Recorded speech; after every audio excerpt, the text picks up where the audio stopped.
Suspense.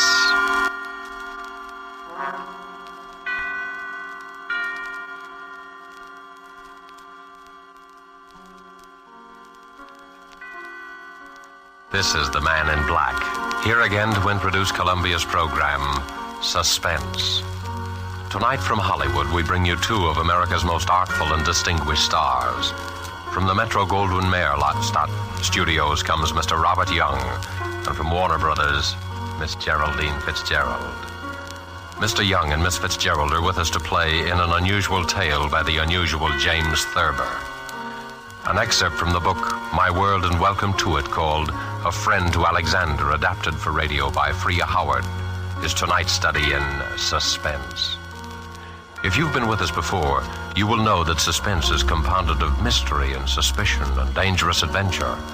In this series are tales calculated to intrigue you, to stir your nerves, to offer you a precarious situation, and then withhold the solution until the last possible moment. And so it is with Mr. Thurber's poignant and strange story, and the performances of Robert Young as the man who was a friend to Alexander, and of Geraldine Fitzgerald as his wife Bess, who relates these events to us. We again hope to keep you in suspense.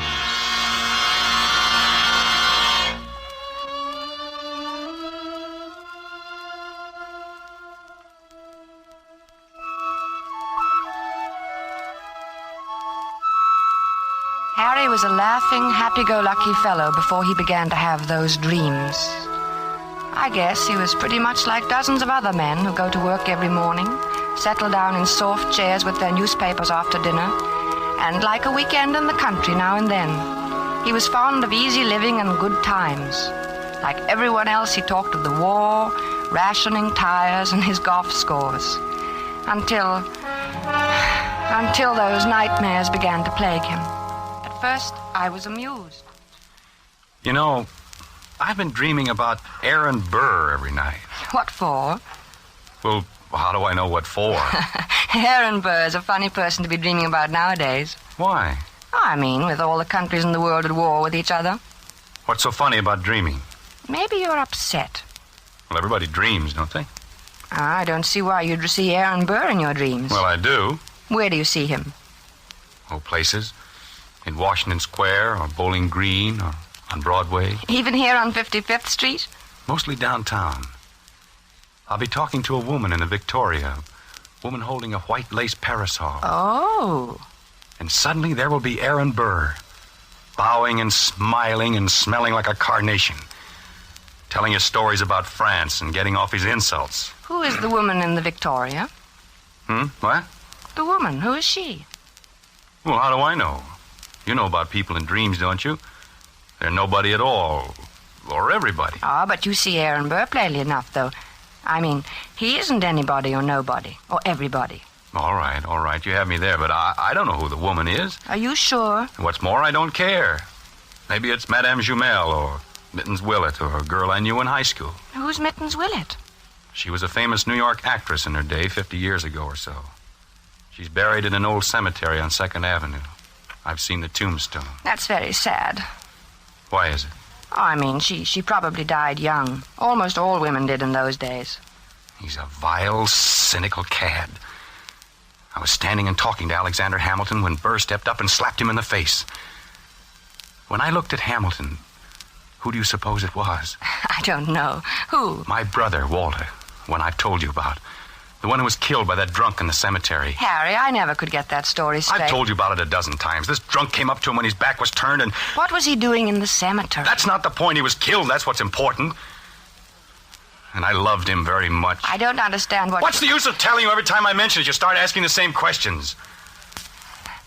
I understand now, dear. When you looked at Hamilton, he was your brother Walter. Yes. Harry, maybe we ought to go to the country for more weekends. Weekends? Yes. I'm going to bed.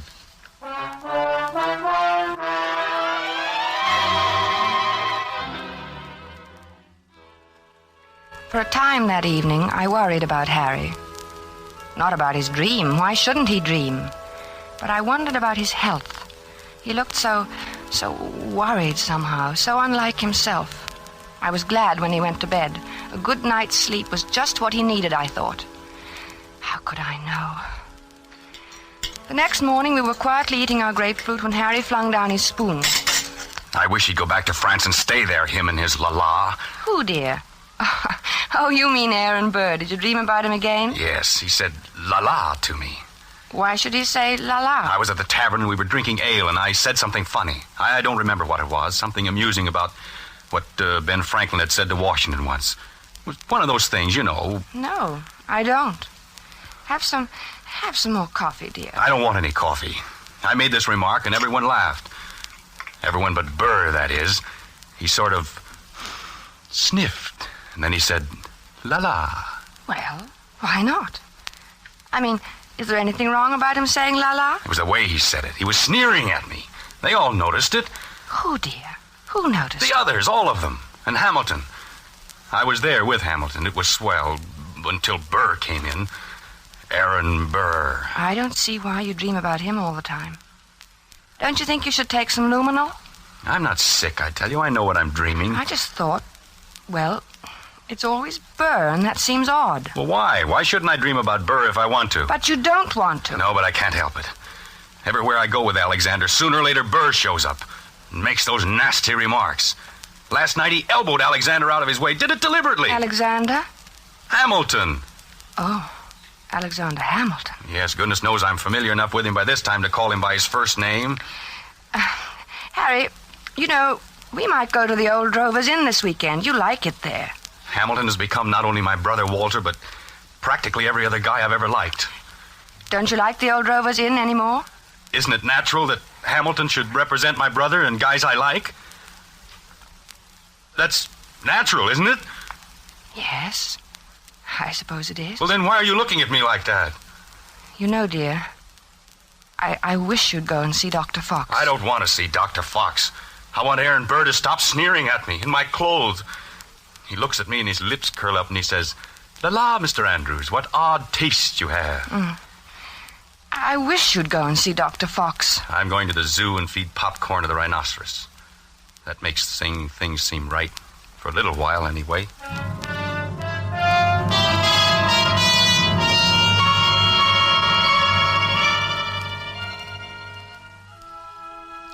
I thought he'd forgotten all about that ancient pistol duel, because for 2 days after that, he lost his haggard, tired look and actually seemed cheerful. But one night, about 5 a.m, he came into my room in pajamas and bare feet, his hair disheveled and his eyes wild. He got him. He got him. The rotter got him. Alexander fired in the air and smiled at him, just like Walter must have smiled. Like Walter? Oh, yes, dear. Your brother Walter, who was killed in a cemetery. This was at Weehawken in New Jersey. What? Your brother? No, Hamilton and Burr. Their duel. Hamilton had a white ruff around his neck. Burr was in black tights, French clothes. Alexander lifted his pistol and fired in the air and then smiled at Burr. And then that fiend from hell took deliberate aim. He took so long. He meant to take his time about it. I saw him grin. And then he pointed his pistol at Alexander and fired. He killed him in cold blood, the foul scum! Oh, darling. Don't, darling. Here, dear. Take some of these pills. I don't want any. Oh, take it. You'll feel better. I don't want any, I tell you. Here, darling. Swallow. Please, swallow. All right. There. That's better. The cad. The rotten, sneaking cad. He grinned just as he fired. And Alexander clutched himself at the stomach. Then shook his head and tried to walk forward. Then he fell. With his mouth open as though he wanted to say something. And Burr stood there, grinning.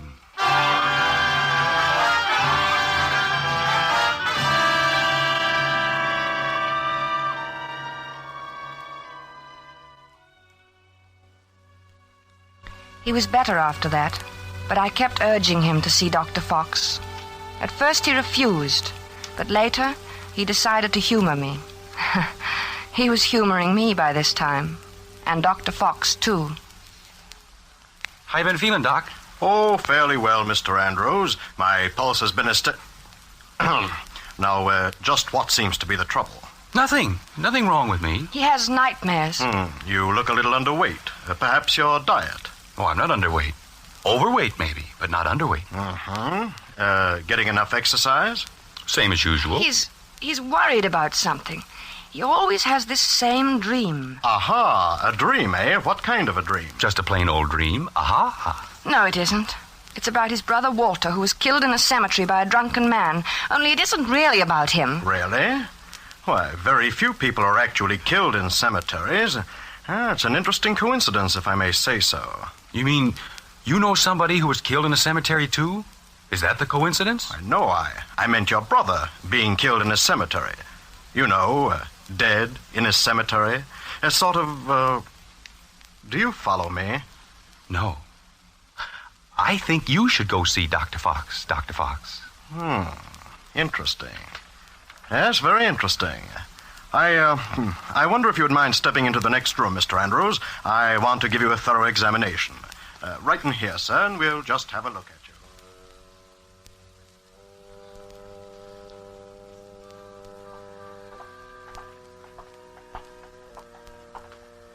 Well, I hope you're satisfied. You heard what he said. There's nothing the matter with me at all. I'm glad your heart is so fine. He said so, you know. He said your heart is fine. Sure, it's fine. My heart's fine.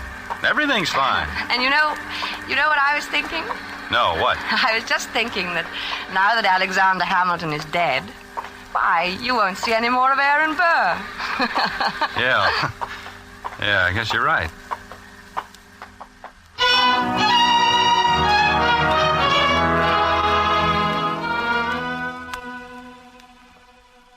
But I was wrong. Aaron Burr did not leave my husband to sweeter or more peaceful dreams.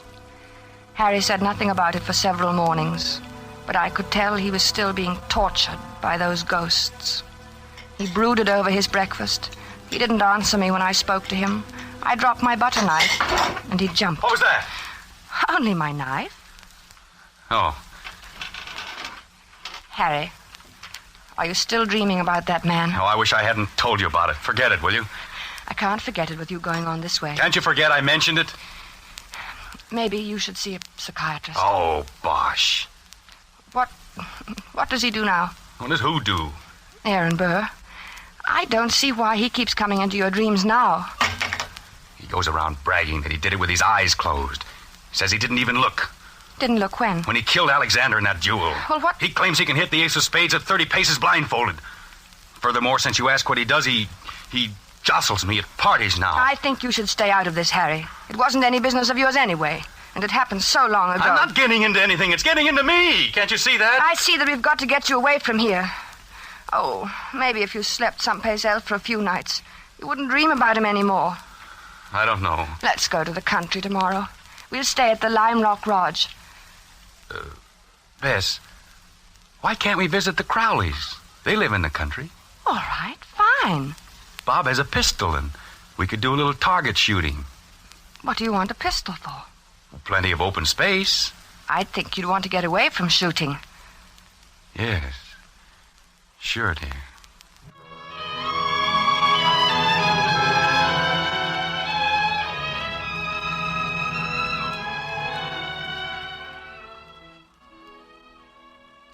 The vacation seemed a success at first. When we arrived at the Crowley's house in the cab, I thought I'd left my suitcase at the railroad station. Harry laughed his old normal laugh for the first time in many days as he found the bag and handed it to me. And then he leaned over and kissed me. Good old Connecticut. Oh, Harry, this is wonderful. Oh, we'll have a grand time, Bess. Yes, dear. Hello, Miss. Hi, Harry. Here they come. Good old Bob. Remind me to tell him that rabbit joke. Hello, Madison. I'll take your bags, Mr. Andrews. Thank you, Madison. Good to see you. Thank you, sir. Hello there. Biz, what a wonderful Well, day. Bob, how's the old country squire? Oh, fine. How have you been? Never better. Boy, it's good to be here. Hello, Alice. Well, you too. I'm so glad you've come. Gets kind of dull here in the hinterland. Oh, I'm glad, too. Say, wait till you get one of our extra special cold martinis into you. You'll feel ship-shape. Still know how to mix them, huh? Better than ever. Get lots of practice these long country winters.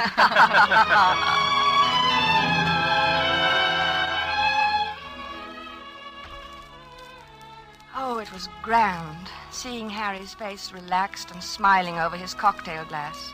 When I went to bed that night, I felt that at last that nasty old business of the dream was over, and I was happy. But when I woke the next morning, I saw my husband lying rigid on his back, staring at the ceiling. One Henry Andrews, an architect. What's the matter, dear? Nothing. Oh, why don't you go back to sleep, Harry? It's only 8 o'clock, and this is the country. One Henry Andrews, an architect. What are you talking That's about? what he calls me. Calls you who? One Henry Andrews, an architect, he keeps saying in his nasty little sneering voice. One Henry Andrews! Harry, please don't yell. You'll wake the whole house. It's early. People want to sleep. I'm beneath him. I'm just anybody. I'm a man in a gray suit. Be on your good behavior, my good man, he says to me. Or I shall have one of my lackeys give you a taste of the riding crop. Why should he say that to you? You ask me why. He wasn't such a great man, was he? I mean, didn't he try to sell Louisiana to the French or something behind Washington's back? He was a traitor. Then why worry what he says? He was a scoundrel, but a very brilliant mind. I was in hopes you weren't going to dream about him anymore. I thought if we came up here... It's him or me. I can't stand this forever. Neither can I.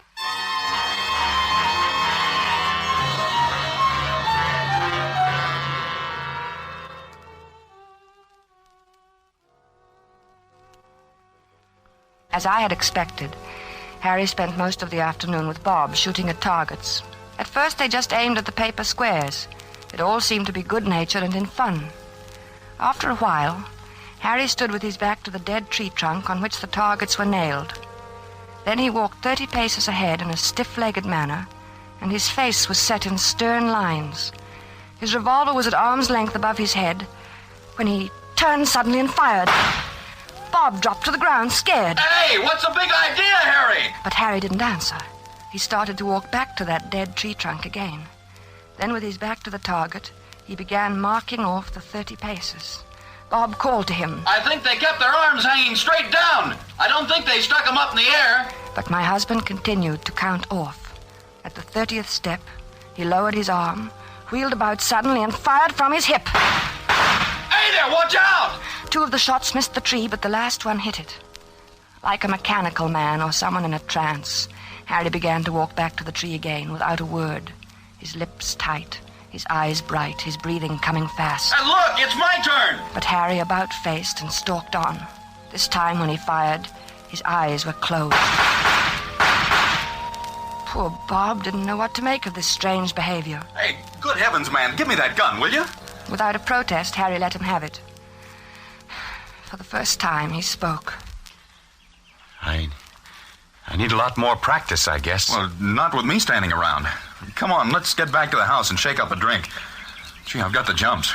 I need a lot more practice.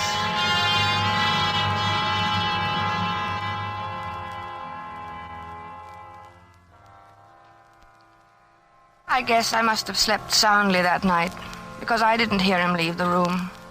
He must have crawled out of bed, dressed silently, and crept out of the room. The sun was just coming up, and the light was hard, and the air was cold. Then I heard the shots. I threw on a dressing gown and ran downstairs. The Crowleys were in the hall. Oh, good heavens, Bess. Is Harry all right?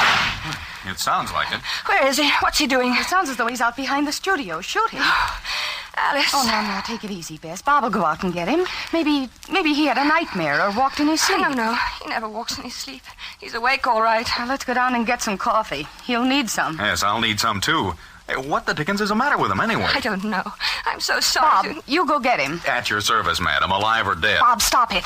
Okay, I'll do my best. Come on, Bess. We'll go to the kitchen. What's that noise? Where? In the kitchen.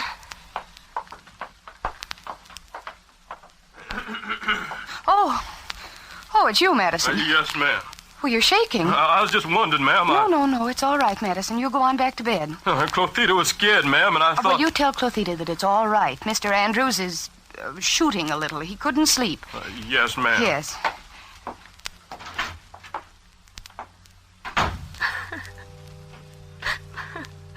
I don't know what to do, Alice.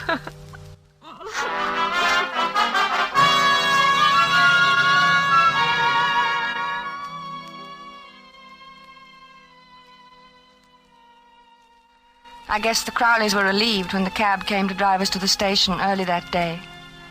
Their maid had threatened to leave.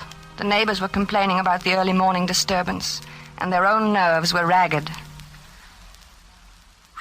Boy, I'll need a drink after that. Yes, and make mine a stiff one. Gee, I'm sure glad he's gone. Well, it was either he or Clothita. You can't afford to lose a good cook these days. Say, what do you think's the matter with him? I don't know. It's what Clothita would call the shoots, I guess. You know, he said a funny thing when I went out and got him this morning. Well, let's have it. I could stand a funny thing. I asked him what the deuce he was doing out there in that freezing air with only his pants and shirt and shoes on, and you know what he said? What? I'll get him one of these nights. That's just what he said.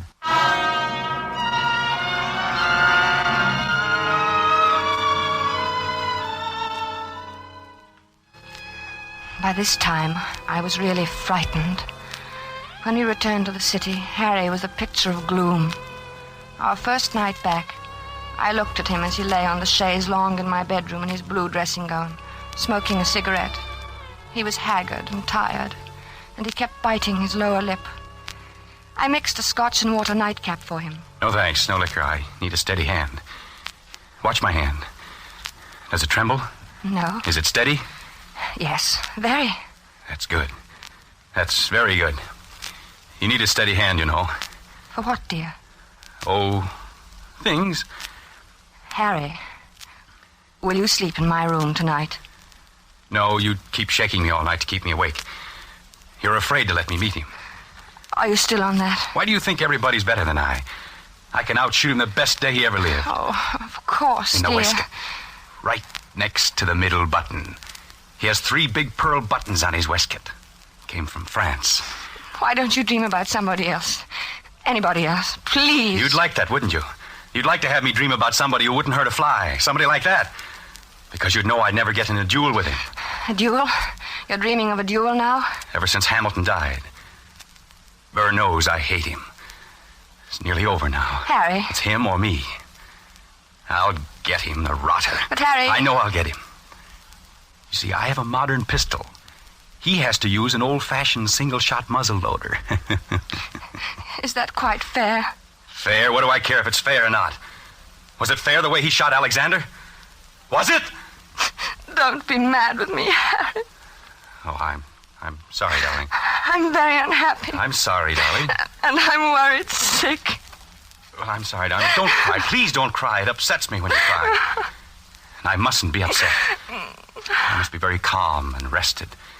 My hand must be steady tonight. Especially tonight. I'm so worried, Harry. Don't worry about me. I'll be all right. I'll be fine. My hand is like a rock.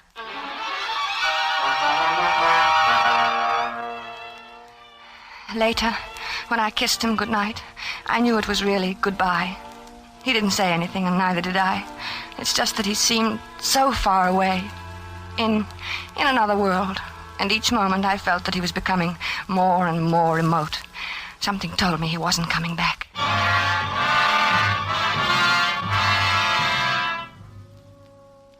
I couldn't sleep. After an hour of tossing and turning, I went to Harry's room. He was sleeping peacefully. I sat down in his chair and watched over him for a long while. Then, finally, I must have fallen asleep. A beautiful morning. It was about 5 a.m. when I awoke. Harry was talking in his sleep. Ah, yes, the doctor. Good of you to come, doctor. Yes, often misty at this hour. Harry. Are they loaded? Splendid. Harry, wake up. Yes, I'm perfectly ready. Is Mr. Burr? He is? Good. Shall we proceed? No, I do not care to make a statement. Very well. Yes, I understand perfectly. 10 paces. Turn and fire at the dropping of the handkerchief. Yes, 10 paces. Harry. Thank you Harry. for acting as my second, Mr. J. Of course, extremely good of you. Very well, then I'm quite ready. 1, 2, 3, Harry. 4, Harry, please. 5, Don't, Harry. 6, 7, 8, 9, 10. Harry. Harry, dear.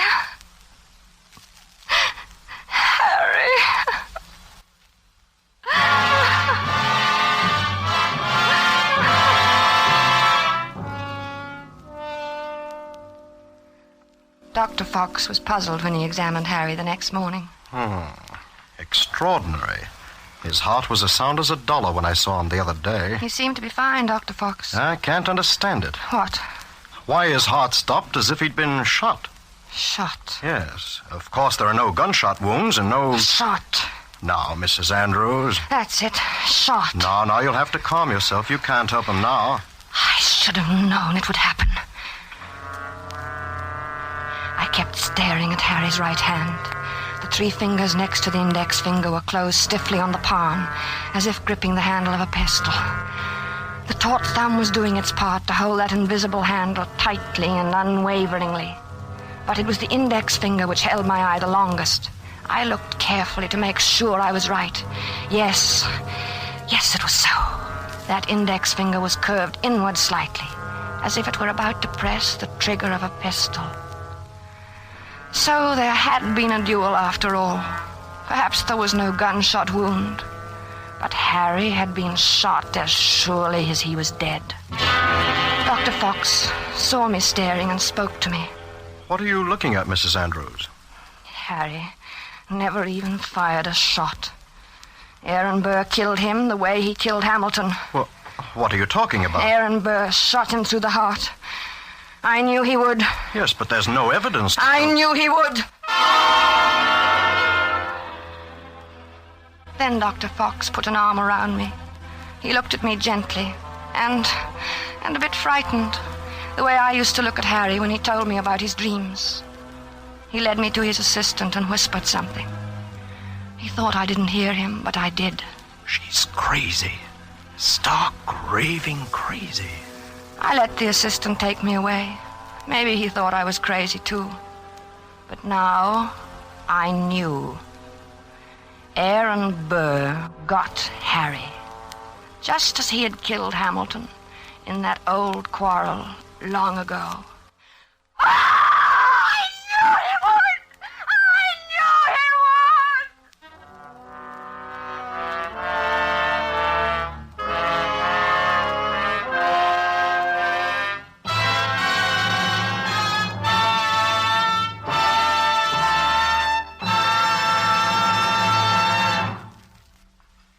And so closes A Friend to Alexander, starring Robert Young and Geraldine Fitzgerald.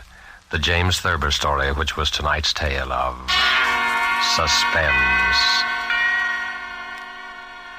The producer of these broadcasts is William Spear, who with Robert Louis Cheon, guest director, Freya Howard, author, and Bernard Herrmann and Lucienne Marowik, conductor and composer, collaborated in presenting A Friend to Alexander. This is your narrator, the Man in Black, inviting you to be with us next week at this same time. We again hope to keep you in suspense.